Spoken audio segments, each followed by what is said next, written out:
Chief Minister Pu Lalduam Hian Peace City Project Aboy Puina Thuze Bruklian Takanei Sarkar Lai Puya Sumdil Nan Mizoram State Capital Aizol Chu Son Turin Ngin Na Lo Then Ring Maya Hei Voin Tlagin Mizoram Mipui Ma Azeb Tlatani Kumin Sang Hile Som Hile Panga April Som Hile Pali Khan Sima Rani Section Officer Amrut IIB Ministry of Housing Urban Affairs New Delhi Chuan Chief Secretary le Residence Commissioner Mizoram Nena Lekha Thona Chuta Chuan Shifting of State Capital from Aizol to Tenzol Mizoram Tin DPR Siamna Tur Chungchang Lekha Athonani Heiba ka hian sarkar lekha kan hu thei rang ranga po Mizoram State Capital Aizol Sona Tur Thu hi achuang ani chichu a lekha po hei voina hing karon kenga hei hi Amrut sarkar lai puina Mizoram CS le Residence Commissioner New Delhi te lekha thonania chuta chuan sanctions of funds for preparation of DPR for shifting of state capital from Aizol to Tenzol Mizoram tin ain ziak kalani chuan lekha thon ni chu April ni som ni le pali sang hi le som ni le panga ani tin hei mai ni lo heta hian Residence Commissioner Government of Mizoram New Delhi chuan April ni som ni panga ve khan Chief Secretary Mizoram hena lekha thona chuta chua Mizoram khopui ber som tumna chungchangi a subject ada lat ani tin hei chu mai lani lawa Mizoram chunga file lekha document oma po hian Under Secretary Government of Mizoram UDNPA na Director UDNPA hena lekha thona po chutiang chi chuan ziak a omani Mizoram le Aizol mi puiro na nei lawa Mizoram State Capital Aizol aru ka son tumna lo omreng mai hi soifia turin Chief Minister hi kangen ani he thili serious lain ka ria Aizol hi zo fa te zong Mizoram chung chau ni lawin zo fa te zong kan Jerusalem kan tinia he mun hi state capital sona ni dong chuan aram mi puite ngei dan po hi lave tura kangai ni kan ram hruai tu lu berina state capital son tumna alauna ya vai ho ne na chumi manga sumala udira ni chuan mizo mi puite kan kheve tura ni hai vur hal oka chairman purote hi zoram zalena turtana nuna thapakal chua ania emi te hi kamengei san kamengei rutle voin tha ka sa enia tin pun sermang tu harba takha department khata om ho tin na sin bo sin chuak tam thi kan nia voile tiang hun khata kan ho tu tena hun chang thei tura ruwa manna min se ko hi alo nei Kasiani Tukina Senior Vice President Utham Ten Nilom Bia Te Voi Chu Kobaron Te Hiro Lawa Chu Kothila Ji Chu Lok Kawai Le Langin Indo Soi Sakai Donia Ia Chu Ba Ka Chuan Kan Vice President Ulal Chanda Maral Te Hi Au Ubiema Voi Na Hian Athua Ka Hian Chor Oma Brain Tumor Kan Ti Kha Kansa Chichu Kalkata and say Meka Tuna Hian Ani Po Hi Voina Masua Chong Dea MDC by election campaign kick-off le rally nei tura Kaltura in Roman to Khalia U Agin Huna Chan Laudu Wagin Nimin Lama Kalkat Lama Suna Tlan Chuk Chuka Au Bia Hi Emirate Kasarkar Himben Khan Anu Pui Kan Sarvagin Alo Chan Tua Ani Tuna Ilgi Puna Niverea Trong Trai La Matepo Sehila Chome Hey Kusoi Turhian Kan Hau Tupa Pumuan Puyan Hamas Salam Khan Miron Bia Kalau Padawa Awar Rasu Oga Khani Khadabdal Iswala Rontile Sia Han Patlam Zela Kha After Onkati Wagin Nia Kan Tia Ruwa Tuitla Lion Ya Tuit Na Chu Thavira Wa Amara Chu Politics Sa tui na hi alawang ani soi tu ni kanin nom kual mai ni hian ka hia chu wang chuan hoi la poi nei ki zo ya kanin pu sei ga ti ko hi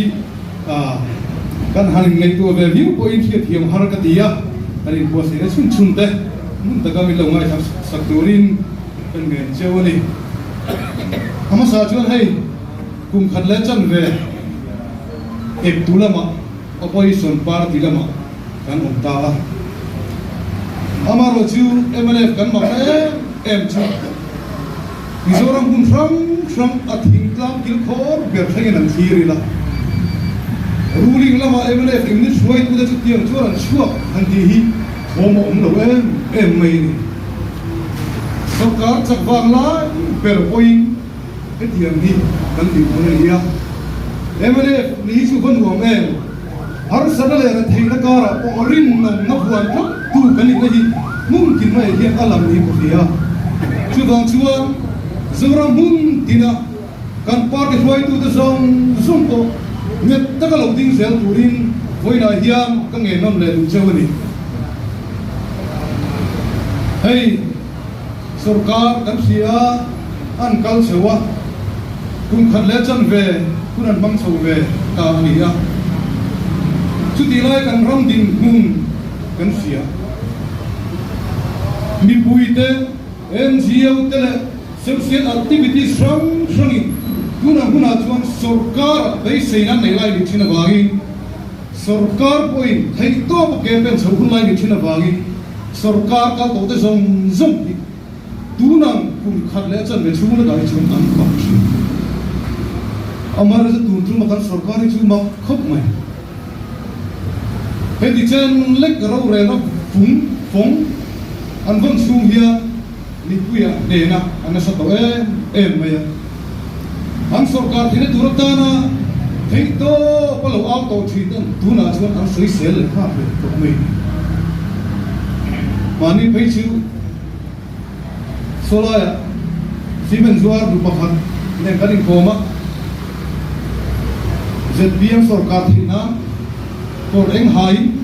thei to pin kan lo lam veng le la pa tu nu ka ngai tu le hian asa tha ka ti mangelo ati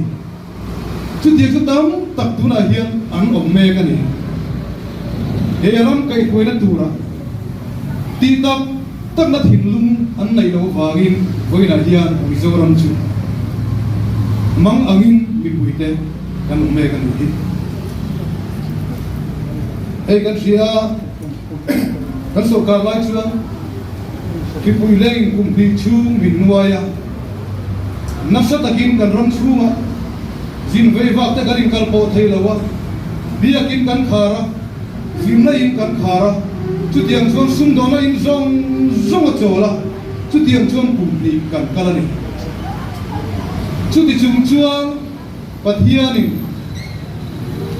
MLF te hi min lo phongai min lo kuai thra ka tu la har se ta tam tak kan ma chung khang sarkar sum le pai chung chang ate lei ba nei chung chang ate har sat na lian tham em hi voina ZPM sarkar kal dan ne na ngai tu hian kan tong bi lo tela hi mak lei ka hian tin kha hun lai khan kan sia Myanmar lama kan unau ten buaya Manipur an buaya Bangladesh sa kan unau ten buaya chung tam tak chu anin pui kan ni vai kan lo ni to te thina ai le bar an phei lo turin sin le fen in bel turan nei na turin sarkar poi thei to pin a chhuani kha ti chuan emane sarkar sum khan Myanmar lama kan unau ten har sa na liam tham nei lawin Mizoram chuma anuma Manipur kan unau te pon har sa na nei lawin Mizoram chuma anum talu thei ni amaro chuai voi na chu kan pia Myanmar kan unau tam tak Mizoram chuma om te chu emane sarkar hun laya sarkar lei puina thuaron pe kan long bia to thin a ran pa thin chia te siam tu ni dona hi sarkar chu pala chu tin le bia kan so non fo lo na ta really for the thing ani ka na sai ko ni so man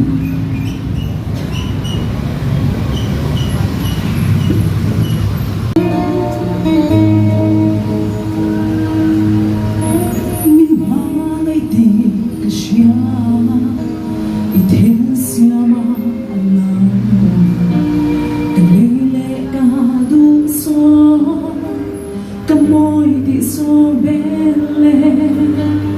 Kad hillu tumril be Wa chiri gut swate Min mangayan shufia Eng bo mai hia Min mangay di shufia Mi swal berhi Nangin min magava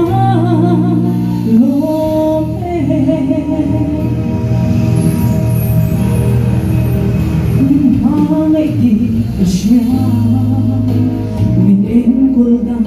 nahya Iman so min vurden Min ngay sagsyan shin Mangay tu min bea Mangay tur min bea Min mangayan shilfya Eng po may hya Min mangay di shilfya Mi swal berhi Nangin min mangaya Kada nilum Itang kalung di kashinan Nalpagava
She'll feel